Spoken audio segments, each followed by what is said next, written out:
На улице осень. У меня внучка болеет и кашляет. Поэтому я решила приготовить народный рецепт от кашля из черной редьки с медом. В редьке находится такой элемент, как лизоцим. Он имеет антибактериальные свойства. Поэтому редьку моем, срезаем с нее шапочку и вырезаем по кругу внутренности. Делаем углубление, в которое будем выкладывать мед. Вот такое углубление я сделала в нашей редьке с помощью ножа и чайной ложки. И добавляю сюда мед, так, чтобы он покрывал края.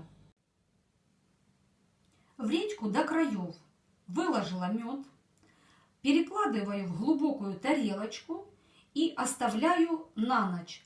Пусть редька настоится с медом и пустит сок. Редька простояла ночь, пустила сок, отдала все свои полезные свойства меду. Вот сколько сока получилось.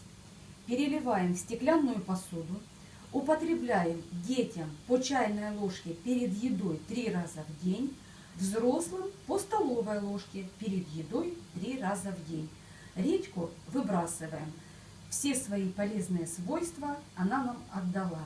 Всем здоровья! Заходите на канал, подписывайтесь, буду очень рада.